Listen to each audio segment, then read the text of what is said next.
தமிழக மக்கள் அனைவருக்கும் வணக்கம். இன்றைக்கி நம்ம டிஎன் கவர்மெண்ட் ஜாப் சேனலில் எதை பற்றி பார்க்க போகிறோம் அப்படின்னு பார்த்தீங்கன்னா, ஒரு சூப்பரான ஒரு அப்டேட், ஒரு 5 புதிய நோட்டிஃபிகேஷன் அறிவிச்சிருக்காங்க. எங்கேருந்து அப்படின்னு பார்த்தீங்கன்னா, நம்ம தமிழக அரசு மக்கள் நல்வாழ்வுத்துறையிலேருந்து ஒரு மாபெரும் வேலைவாய்ப்புக்கான புதிய நோட்டிஃபிகேஷன். அதாவது பார்த்திங்கன்னா மொத்தம் ஒரு 19 விதமான பதவிகள் இருக்கிறதா அஃபிஷியலாக அனௌன்ஸ் பண்ணியிருக்காங்க. அதை பற்றின ஃபுல் டீட்டெயில்ஸ் தான் நம்ம பார்க்க போகிறோம். குவாலிஃபிகேஷன்ஸை பொறுத்த வரைக்கும் மினிமம் நீங்கள் 8th 12th diploma degree MBBS வரைக்கும் படிச்சிருக்கோங்க. இந்த வேலைவாய்ப்புக்கு நீங்கள் அப்ளை பண்ணுறக்கு எலிஜிபிள். இந்த வேலைவாய்ப்பை பொறுத்த வரைக்கும் எந்த ஒரு தேர்வோ அல்லது தேர்வுக்கான கட்டணமும் நீங்கள் கட்டணுங்கிற தேவை கிடையாது. நேர்காணல் மூலிமா மட்டும்தான் தேர்ந்தெடுக்க போகிறாங்க. சேலரியை பொறுத்த வரைக்கும் மினிமம் அப்படின்னா உங்களுக்கு 10,000 மேக்ஸிமம் 60,000 வரைக்கும் உங்களுக்கான சம்பளம் வழங்குறாங்க. இந்த வேலைவாய்ப்புக்கு நீங்கள் நேரடியாகவோ அல்லது தபால் மூலியமாகவோ விண்ணப்பிக்க வேண்டிய கடைசி தேதி 3 ஜூலை 2024 நீங்கள் அப்ளை பண்ணணும். அதுக்கு மேலே வர எந்த அப்ளிகேஷன் ஃபார்மையும் அக்செப்ட் பண்ண மாட்டாங்க. ஸோ அந்த லாஸ்ட் டேட்டுக்குள்ளே நீங்கள் அப்ளை பண்ணிக்கோங்க. இந்த வேலைவாய்ப்பை பொறுத்த வரைக்கும் தகுதி விருப்பம் இருக்க யாராக இருந்தாலும் சரி நீங்கள் தாராளமாக அப்ளை பண்ணிக்கலாம். இதுக்கு யாரெல்லாம் விண்ணப்பிக்கலாம், எப்படி விண்ணப்பிக்கலான்னு போன்ற முழு தகவலை தெரிஞ்சுக்கிறதுக்கு முன்னாடி இன்னும் நம்ம டிஎன் கவர்மெண்ட் ஜாப் சேனலை சப்ஸ்கிரைப் பண்ணாதவங்க மறக்காமல் சப்ஸ்கிரைப் பண்ணுங்கள். இந்த வீடியோவுக்கு மறக்காமல் ஒரு லைக் கொடுங்க. நீங்கள் கொடுக்குற ஒவ்வொரு லைக்கும் எங்களுக்கு அடுத்த வீடியோ போட ரொம்பவே மோட்டிவேட்டாக இருக்கும். வீடியோ டிஸ்கிரிப்ஷனில் நம்ம டெலிகிராம் குரூப்போட லிங்க் இருக்குது. இன்னும் ஜாயின் பண்ணாதவங்க கட்டாயம் ஜாயின் பண்ணிக்கோங்க. அப்போ தான் உங்கள் மாவட்டங்களில் வர அனைத்து வேலை வாய்ப்புகளையும் உடனுக்குடன் உங்களால் தெரிஞ்சுக்க முடியும். அதே வீடியோ டிஸ்கிரிப்ஷன் மற்றும் கமெண்ட்டில் இந்த வேலை வாய்ப்புக்கான அஃபிஷியல் நோட்டிஃபிகேஷன் லிங்க்கும் ப்ரொவைட் பண்ணியிருக்கோம். மறக்காமல் உள்ளே போங்க, கிளியராக படிங்க, அப்புறமா அப்ளை பண்ணுங்கள். என்றைக்குமே அஃபிஷியல் நோட்டிஃபிகேஷனை படித்து பார்க்காம அப்ளை பண்ணாதீங்க. வாங்க உள்ளே போய் முழுமையான தகவல் என்னங்கிறத பார்க்கலாம். மக்களே பார்த்தீங்கன்னா இதுதான் இந்த வேலைவாய்ப்புக்கான official application form. Video description link கொடுத்துருக்கோம், மறக்காமல் டவுன்லோட் பண்ணிக்கோங்க.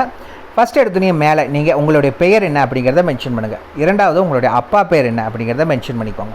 மூணாவது உங்களுடைய டேட் ஆஃப் பர்த் DD/MM/YYYY அப்படிங்கிற ஃபார்மேட்டில் மென்ஷன் பண்ணணும். நாலாவது உங்களுடைய வயது என்ன அப்படிங்கிற டீட்டெயில்ஸை மென்ஷன் பண்ணுங்கள். அண்ட் தென் உங்களுடைய எஜுகேஷன் குவாலிஃபிகேஷன்ஸ் என்ன படிச்சிருக்கீங்க அப்படிங்கிற டீட்டெயில்ஸை மென்ஷன் பண்ணுங்கள். இந்த 2 இடத்துலையும் பார்த்தீங்கன்னா நீங்கள் இப்போ இருக்க முகவரி என்ன அப்படிங்கிறத மென்ஷன் பண்ணணும். கரண்ட் அட்ரஸும் மென்ஷன் பண்ணணும். அதே மாதிரி பார்த்தீங்கன்னா பெர்மனண்ட் அட்ரஸும் மென்ஷன் பண்ணணும். டோர் நம்பர்லேருந்து பின்கோடு வரைக்கும் எல்லா டீட்டெயில்ஸும் மென்ஷன் பண்ணிக்கோங்க. 8வது உங்களுடைய கம்யூனிட்டி என்ன அப்படிங்கிறத மென்ஷன் பண்ணுங்கள். 9வது உங்களுடைய ஆதார் கார்டு நம்பர் என்ன அப்படிங்கிறத மென்ஷன் பண்ணணும். அண்ட் தென் உங்களுடைய ஃபோன் நம்பர் மென்ஷன் பண்ணிக்கோங்க. இமெயில் ஐடி மென்ஷன் பண்ணிக்கோங்க. அதுக்கு கீழே பார்த்தீங்கன்னா ஏதாவது முன் அனுபவம் இருந்துச்சு அப்படின்னா மறக்காமல் அதுக்கு என்ன அப்படிங்கிறத மென்ஷன் பண்ணுங்கள். இந்த இடத்துல பார்த்தீங்கன்னா திருநங்கைகளாக இருந்தாலும் சரி, உடல் ஊனமுற்றோர், ஆதரவற்ற விதவைகள், கணவரால் கைவிடப்பட்டோர், இந்த மாதிரி யாராவது இருக்கீங்க, அதில் கவர்மெண்ட்லேருந்து கொடுத்த ப்ரூஃப் இருக்குது அப்படின்னா மறக்காமல் இதில் மென்ஷன் பண்ணிக்கோங்க. இந்த இடத்துல மறக்காமல் உங்களுடைய ஊர் பேர் மற்றும் தேதி என்னங்கிறத மென்ஷன் பண்ணுங்கள். அதுக்கு கீழே அப்ளிகேட்டோட சிக்னேச்சர் இந்த இடத்துல உங்களுடைய கையெழுத்தை போட்டு அனுப்பிச்சிக்கோங்க. சரிங்களா? சரி, இந்த அப்ளிகேஷன் ஃபார்ம் கூட நீங்கள் என்னென்னலாம் வச்சு அனுப்பணும் அப்படிங்கிறத பார்த்தீங்கன்னா, நீங்கள் வச்சு அனுப்ப வேண்டிய எல்லா டாக்குமெண்ட்ஸையும் மறக்காமல் செல்ஃப் அட்டஸ்டட் உங்கள் கையெழுத்தை போட்டு தான் அனுப்பணும். என்னென்னலாம் வச்சு அனுப்பணும், உங்களுக்கு 2 பாஸ்போர்ட் சைஸ் ஃபோட்டோ வைக்கணும், உங்களுக்கு டேட் ஆஃப் பர்த்துக்கு ப்ரூஃப் வைக்கணும், எஜுகேஷன் குவாலிஃபிகேஷனுக்கான ப்ரூஃப் வைக்கணும்னு சொல்லியிருக்காங்க. அண்ட் தென் பார்த்தீங்கன்னா கவுன்சிலில் ரிஜிஸ்டர் பண்ணியிருந்தா இது எல்லா வேலைவாய்ப்புக்கும் வராது, ஒரு சில வேலைவாய்ப்புகள் தான் வரும். அண்ட் தென் பார்த்தீங்கன்னா தமிழ் எலிஜிபிலிட்டி டெஸ்ட் அது கம்பல்சரி கேட்குறாங்க. இப்போ 8வதுக்கெல்லாம் உங்களுக்கு வேலைவாய்ப்பு இருக்குது. 8வதுக்கெல்லாம் நாங்கள் 10th 12th மார்க் ஷீட் எங்கே போகிறது அப்படின்னு கேட்டிங்கன்னா நீங்கள் 8வதோடதே வச்சா போதும். சரிங்களா? அண்ட் தென் பார்த்தீங்கன்னா ப்ரூஃப் ஆஃப் ரெசிடென்சி நீங்கள் இப்போ இருக்கிறதுக்கான ப்ரூஃப் வேணும்னு சொல்லியிருக்காங்க. அதில் ரெவன்யூ டிபார்ட்மெண்ட்டில் கொடுத்த நேட்டிவ் சர்டிஃபிகேட்டாக இருந்தாலும் சரி, ஓட்டர் ஐடியாக இருந்தாலும் சரி, இல்லை பஞ்சாயத்து முனிசிபாலிட்டி கார்பரேஷன் டேக்ஸ் ரெசிப்டாக இருந்தாலும் சரி, ஆதார் கார்டு இல்லை ரேஷன் கார்டு, இதில் ஏதாவது ஒன்று பார்த்தீங்கன்னா உங்களுக்கான அட்ரஸ் ப்ரூஃப் கம்பல்சரி வேணும்னு சொல்லியிருக்காங்க. கம்யூனிட்டி சர்டிஃபிகேட் வைக்கணும்னு சொல்லியிருக்காங்க. உங்களோட பார்த்தீங்கன்னா கேரக்டர் சர்டிஃபிகேட் வாங்கணும். யார்கிட்ட அப்படின்னா குரூப் A அல்லது குரூப் C ஆஃபீஸர்கிட்ட கேரக்டர் சர்டிஃபிகேட் வாங்கணும்னு சொல்லியிருக்காங்க. இன்னொரு கேரக்டர் சர்டிஃபிகேட் நீங்கள் கடைசியாக படித்த ஸ்கூலோ காலேஜோ எங்கே படிச்சிங்களோ அவங்ககிட்டேருந்து ஒரு சர்டிஃபிகேட் வாங்கணும்னு சொல்லியிருக்காங்க. உடல் ஊனமுற்றோர் நீங்கள் அப்ளை பண்ணுறீங்கன்னா மறக்காமல் கவர்மெண்ட் மெடிக்கல்லேருந்து ஒரு சர்டிஃபிகேட் கம்பல்சரி வாங்கணும். முன் அனுபவம் வந்துச்சுன்னா அதுக்கான ப்ரூஃப் வைங்க.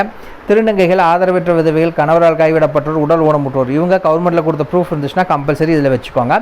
வேறு ஏதாவது ப்ரூஃப் வைக்கிற மாதிரி இருந்துச்சு அப்படின்னா நீங்கள் வச்சுக்கோங்க. இது எல்லாத்தையுமே வச்சு தான் நீங்கள் இந்த அப்ளிகேஷன் ஃபார்மோட அனுப்பணும். சரி, வாங்க நோட்டிஃபிகேஷனை பற்றின தகவலை பார்க்கலாம். ஃபஸ்ட்டு என்னென்ன வேலை வாய்ப்புகள் அறிவிச்சிருக்காங்கன்னு பார்த்துடலாம். ஸ்டாஃப் நர்ஸ்க்கான வேலை வாய்ப்புக்கு அறிவிச்சிருக்காங்க. மிட் லெவல் ஹெல்த் ப்ரொவைடர் இதுக்கு பார்த்தீங்கன்னா 18,000 சம்பளம்.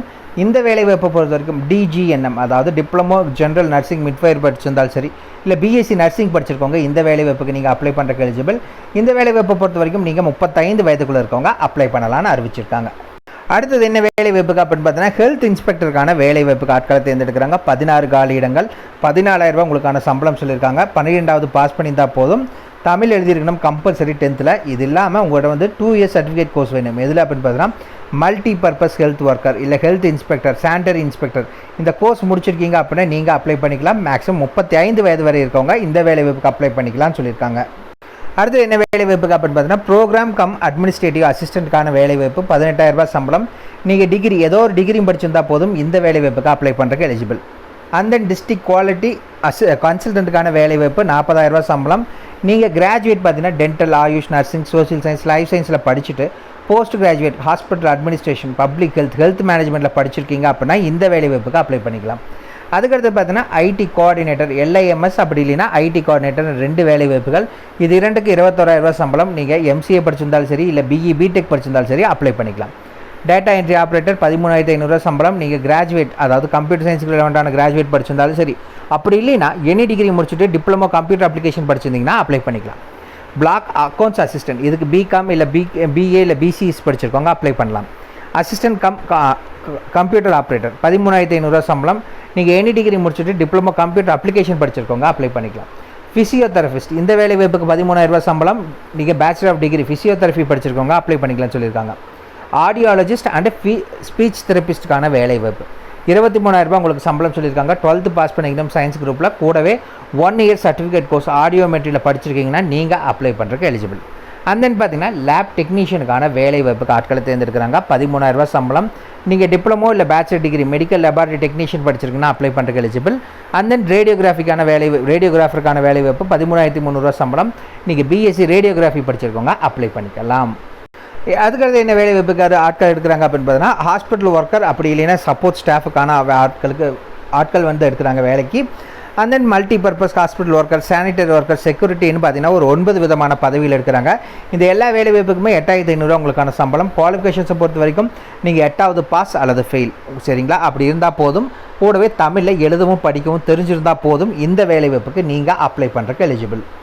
அண்ட் தென் பார்த்தீங்கன்னா மெடிக்கல் ஆஃபீஸருக்கான வேலை வாய்ப்புக்கு ஆட்களை தேர்ந்தெடுக்கிறாங்க. 7 காலி இடங்கள், 60,000 ரூபாய் சம்பளம். MBBS முடிச்சிருக்கீங்கன்னா நீங்கள் அப்ளை பண்ணிக்கலாம். 35 வயதுக்குள்ளே இருக்கவங்க இந்த வேலை வாய்ப்புக்கு அப்ளை பண்ணுறதுக்கு எலிஜிபிள் அப்படிங்கிறத அறிவிச்சிருக்காங்க. லெபார்ட்டரி டெக்னீஷியன் கிரேட் 2க்கான வேலை வாய்ப்பு. இதுக்கு 15,000 ரூபாய் உங்களுக்கான சம்பளம் கொடுக்குறதா சொல்லியிருக்காங்க. இதுக்கு பார்த்தீங்கன்னா நீங்கள் கிராஜுவேட் முடிச்சிருக்கோம். எதில் அப்படின்னு பார்த்தீங்கன்னா வேதியியல் அல்லது உயர் வேதியியலில் படிச்சிருக்கவங்க அப்ளை பண்ணிக்கலாம். கூடவே பார்த்தீங்கன்னா மருத்துவ ஆய்வக தொழில்நுட்ப வல்லுநருக்கான சர்டிஃபிகேட், அதாவது நீங்கள் மெடிக்கல் லெபார்ட்டரி டெக்னீஷியனுக்கான சர்டிஃபிகேட் முடிச்சிருக்கீங்கன்னா இந்த வேலை வாய்ப்புக்கு நீங்கள் அப்ளை பண்ணுறதுக்கு எலிஜிபிள். இந்த வேலை வாய்ப்புக்கு நீங்கள் விண்ணப்பிக்க வேண்டிய கடைசி தேதி என்ன அப்படின்னு பார்த்தீங்கன்னா 3/7/2024 தான் லாஸ்ட் டேட். அன்றைக்கி சாயந்தரம் 5 மணிக்குள்ளே ஒன்று நேரடியாகவோ அல்லது தபால் மூலமாகவோ தான் நீங்கள் சப்மிட் பண்ணணும். நீங்கள் அதே மாதிரி நீங்கள் வச்சு அனுப்புகிற எல்லா டாக்குமெண்ட்ஸும் செல்ஃப் அட்டஸ்டட் பண்ணி தான் அனுப்பணும். சரி, எந்த அட்ரஸுக்கு நாங்கள் வச்சு அனுப்பணும் அப்படின்னு பார்த்தீங்கன்னா இந்த அட்ரஸுக்கு தான் நீங்கள் வச்சு அனுப்பணும். நிர்வாக செயலாளர், மாவட்ட சுகாதார அலுவலர், மாவட்ட நல்வாழ்வு சங்கம், திருப்பூர் 641602 இந்த அட்ரஸுக்கு நீங்கள் தபால் மூலியமாக நேரடியாக வச்சு அனுப்பிச்சிக்கலாம். அவ்வளோதான் மக்கள். இதுக்கான full details video description link கொடுத்துருக்கோம், மறக்காம செக் பண்ணிக்கோங்க. ஏதாவது டவுட் இருக்குன்னா கீழே கமெண்ட் பாக்ஸில் கமெண்ட் பண்ணுங்கள். உங்களை நாளைக்கு நான் வேறு சூப்பரான வீடியோ மூலியமாக சந்திக்கிறேன். மிக்க நன்றி.